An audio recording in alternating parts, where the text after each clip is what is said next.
გაწუხებთ ტკივილი მოძრაობისას, გიჭირთ კიბეზე ასვლა, სახსრებს თითქოს კაცად კუცი გაუდის. შესაძლოა ეს ოსტეოართრიტის სიმპტომები იყოს და ამიტომ ყურადღებით უნდა მოусმინოთ ჩვენს დღევანდელ ეთერს. ქეთი ასათიანი გვერდება სტუდიაში და აგვიხსნის რასთან გვაქვს საქმე და დაგვაყვალიანებს აბსოლუტურად დარწმუნებული ვარ ამაში. ქეთი მობრძანდი, გამარჯობა. ისმენთ ყურადღებით. გამარჯობა ქეთი. სალმებით, მოგესალმებით. საუბრობთ საკმაოდ აქტუალურ თემაზე, რომელიც ადრე ვიცოდით, რომ ასაკის მატებასთან ერთად კიდევ უფრო მეტად მძაფრდებოდა, თუმცა შესაძლოა ითქვას, რომ საშუალო ასაკის პირებსაც ხშირად აწუხებს ეს პრობლემა. საუბარია ოსტეოართრიტზე, აბსოლუტურად სწორად აღნიშნე. ვასილ, გამოდი ვთქვათ ასე. რა დაავადება ოსტეოართრიტი? ეს არის დაავადება, რომელიც ზღუდავს ადამიანის მოძრაობას, რომელსაც აქვს ეს გამოხატული ტკივილი სახსრის არეში. ფაქტობრივად მისი ცხოვრების ხარისხი არის გაუარესებული. წარმოიდგინეთ ახლა ყოველდღიურად რაღაცა რომ გაწუხებს, რაღაცა რომ გტკივა, როგორ აისახება ეს ჩვენს გუნებგანწყობაზე და ყოველდღიურობაზე. მოდით ჩამოვთვალოთ ის ჩივილი, რაც შესაძლოა ადამიანს კონდეს და შესაძლოა ვიეჭვოთ, ხომ არ არის საუბარი ოსტეოართრიტზე. ტკივილი რომ არის ცალსახაა, ხომ? ნახეთ, ეს ტკივილი განსაკუთრებით შეიძლება გამწვავდეს მოძრაობის დროს. უპირატესად დღის მეორე ნახევარში შეიძლება ამ ტკივილმა იჩინოს თავი. ალბათ ხშირად ხსმენია, რომ ჩივილი ერთ-ერთი არის, იცით რა დილით რომ ვიღვიძებ, ძალიან მიჭირს აწამოდგომა. თითქოს რაღაცა შებოჭილობა მაქვს, თითქოს აი სახსარს ვერ ვხრი. ესეც შესაძლოა იყოს ერთ-ერთი მიზეზი ჩივილი. ასევე დაუშვათ კიბეზე ასვლის დროს შესაძლოა განვითარდეს ეს ტკივილი. ან პირობითად დახრილია ადამიანი და აი პოზის ცვლილებაც იწვევს აი ესეთ რაღაცა აშეშებს კიდევაც. შესაძლოა იყოს კონკრეტულად რომელიმე სახსრის შეშუპება, ტკივნეულობა და დაუშვათ ესეც მიუთითებდეს ამაზე. ასევე ხშირად ტკივილი თავს იჩენს ღამე, ძილის დროს. აი ეს გახლავთ ის ჩამონათვალი, რა თქმა უნდა, ასე ვთქვათ, განსაზღვრული ჩივილები, რაც შესაძლოა პაციენტს კონდეს. ეს ჩამონათვალი ქეთი მხოლოდ ასაკთან ერთად მოდის? უფრო მეტად, მაგრამ არის ახალგაზრდული სიმპტომებიც. ექსპერტები როგორც გვამცნობენ, ტრამვის შემდგომ შესაძლოა ახალგაზრდა ასაკშიც დაუშვათ იჩინოს ამან თავი, ხო? და შესაბამისად, ჩივილი ჩამოვთვალეთ, მაგრამ სხვადასხვაგვარი ჩივილი შეიძლება იყოს, მაგრამ მაინც ყველაზე ხშირად გავრცელებულ ჩივილს, ასე ვთქვათ, შევეხეთ. ახლა ალბათ საინტერესოა, რა არის ხოლმე მიზეზი ამ სახსრის პრობლემის, ხო? აი დაუშვათ, რა არის ერთ-ერთი გამომწვევი ფაქტორი? უმოძრაობა. უმოძრაობა, უმოქმედობა, რაც არ უნდა უცნაურად ჟღერდეს. ჩვენ არაერთხელ გვისაუბრია, რომ ცხოვრების ჯანსაღი წესის ერთ-ერთი შემადგენელი კომპონენტი არის ფიზიკური აქტივობა. აი ის რომ მთელი დღის განმავლობაში ვსხედვართ, ის რომ დაუშვათ იმ სახსარს, იმ ხტილს, არ მიეწოდება ადეკვატური კვება, სისხლის მიმოქცევა ისეთი აქტიური არ არის. დროთა მანძილზე ის ხტილის დეგენერაციულ ცვლილებებს იწვევს. ანუ ხტილის შესაძლოა ითქვას ახლა სრულად არ იშლება, მაგრამ განიცდის ისეთ გარდაქმნებს და ცვლილებებს, რაც შემდგომ ქმნის საფრთხეს ოსტეოართრიტის განვითარებისა. ამიტომ კვლავ ვუბრუნდებით იმას, რომ ყოველდღიურად სულ მცირე 20 წუთი ზომიერი ნაბიჯით ფეხით სიარული არის ძალიან მნიშვნელოვანი. ან ნებისმიერი ფიზიკური აქტივობა. თუმცა აქაც რა თქმა უნდა ზომიერება გვმართებს, იმიტომ რომ არაფრით არ შეიძლება დიდი დატვირთვა პირობითად. ფეხით სიარული სულ მცირე 20 წუთი. არა მხოლოდ ტკივილის პრევენცია, არამედ დაუშვათ იგივე სახსრის ჯანმრთელობის ერთ-ერთი ხელშემწყობი ფაქტორი. აი ხა რასაც ვაკვირდები, ალბათ აქ ჭარბი-წონა შეიძლება პრობლემა იყოს, ხო, ამ შემთხვევაში. რა თქმა უნდა და შეიძლება უფრო დაამძიმოს სიტუაცია. აბსოლუტურად გეთანხმებით. თან ნახე ვასიკო როგორ არის მუხლი, რომელიც აი მოდი ასე ვთქვათ, მან უნდა თავის თავზე აიღოს ეს ტვირთი და ეს ჭარბი კილოგრამები უნდა, ესე იგი ზიდოს, არა? და შესაბამისად, ნახეთ, ასევე კვლევები რას გვეუბნება, რომ საწყისი წონიდან სულ მცირე 5%-ის კლებაც კი მნიშვნელოვანწილად აუმჯობესებს თუნდაც მუხლის სახსრის მდგომარეობას. ასე მაგალითად, თუ ადამიანი იწონის 80 კილოგრამს და ის დაიკლებს პირობითად 4 კილოგრამს, რაღაც განსაზღვრული შვება უკვე აქვს.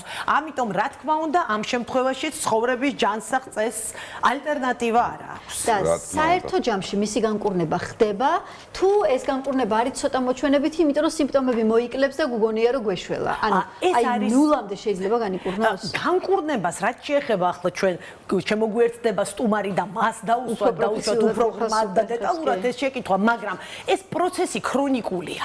ფაქტობრივად განკურნება არა, ალბათ რემისია, იმიტომ რომ სწორად შერჩეული მკურნალობა. გნებავთ ეს ფიზიოპროცესი პროცედურა იქნება, იქნება ცხოვრების წესის დახვეწა, მნიშვნელოვანწილად აუმჯობესებს დაავადების მიმდინარეობას, ტკივილს უხსნის ადამიანს, მისი ცხოვრების ხარისხი უმჯობესდება და რა თქმა უნდა ეს არის ქრონიკული პერმანენტული ესეთი პროცესი, მორეციდივე, ანუ რეციდიული ხასიათის. შესაბამისად, განმეორება ახასიათებს, რა ვქნათ, როგორ მოვიქცეთ, რა მიმართულებით უნდა, ასე ვთქვათ, წავიდეთ და ვინ გვიშველის, ამაზე სასაუბროთ უკვე შემოგვიერთდა სტუდიაში სტუმარი, დიახ, მშველელი. გამარჯობა ბატონო მშველელო. გამარჯობა ბატონო ლაშა და რევმატოლოგი ლაშა უშვერიძე ისაუბრებს, რომელიც როგორც ვიცი, წლები მკურნალობს და მართავს ოსტეოარტრიტით დაავადებულ პაციენტებს.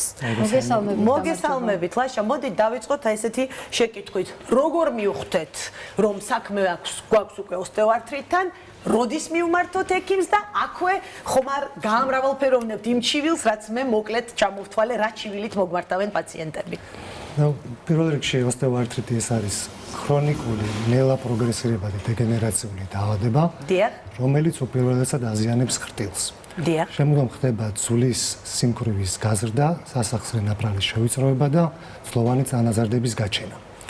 პირველი სიმპტომები ოსტეოარტრიტის არის ტკივილი. როგორც ეს ტკივილი არის ლოკალიზებული უმრავლესად მუხლში, მინჯბარძაღის არეში, ხერხემალში და ხელის წყვილ სახსრებში. ხელის სახსრები ეს არის? თითებში. თუმცა შესაძლებელი არის სხვა სახსრების დაზიანება, როგორც ხრის სახსარი და ასე შემდეგ. პირველი სიმპტომი ეს არის ტკივილი, რომელიც მაგალითად მატულობს დღის მეორე ნახევარში ფიზიკურ აქტივობაზე. ღამის საათებში განსაკუთრებით, როცა დაღლილი არის ორგანიზმი უკვე. ეს არის ეგრეთ წოდებული კრეპიტაცია, ანუ ხრაშუნის შევიზნება სახსარში.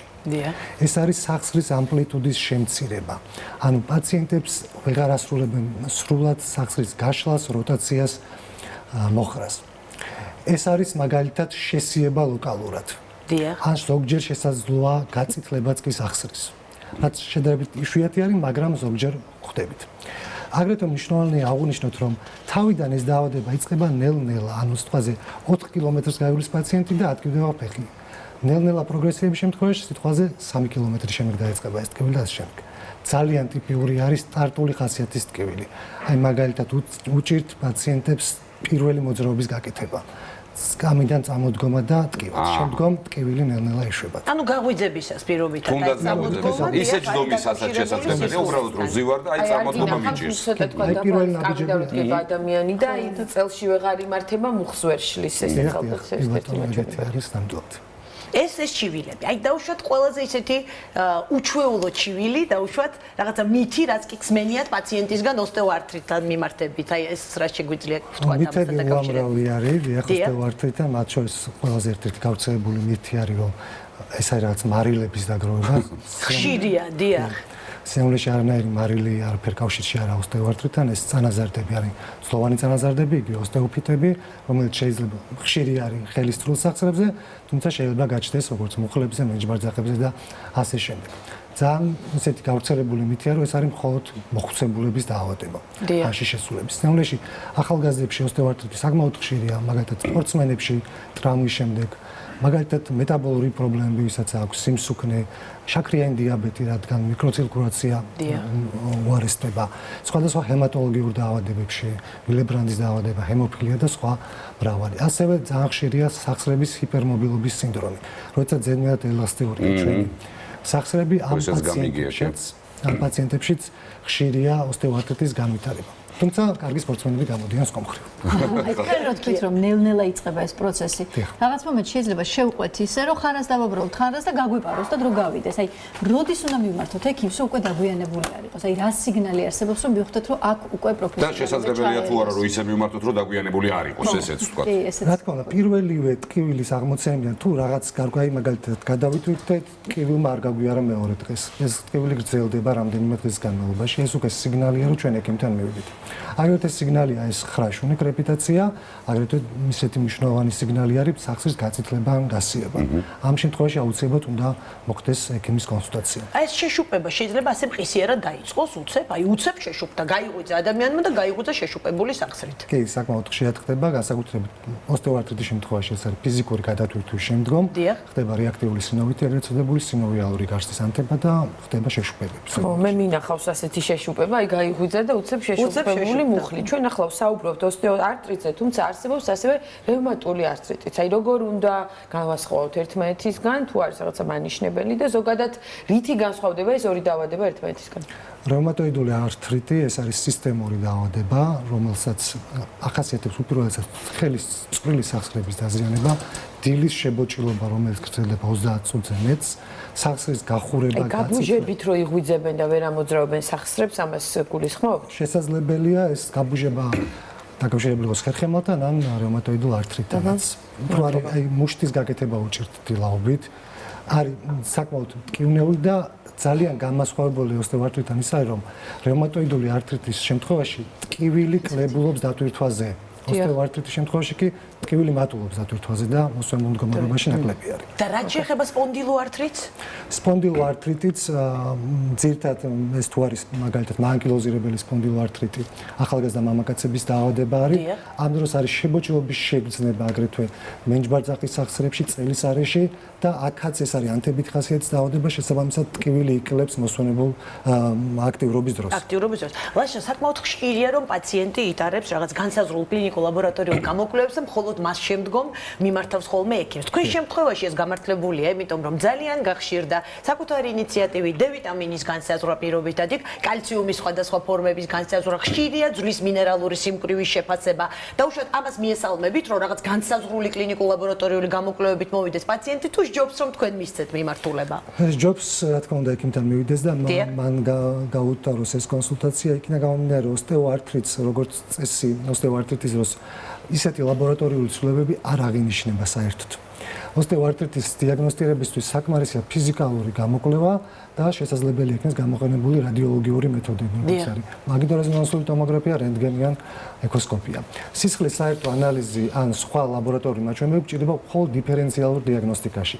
თორემ ეს არ არის ანთებით ტიპის არტრიტი, ამ შემთხვევაში ანთების მაჩვენებლები ნორმაში გვექნება. მე ასეთ შეკითხვა მაქვს უმეცარს გამარკვეთ, ეს ექიმები ჩაერთეთ თქვენ და აი როცა სახსრის ტკივილი არის, ყოველთვის ოსტეოარტრიტია ესა თუ კიდე სხვა რაღაცა შეიძლება იყოს.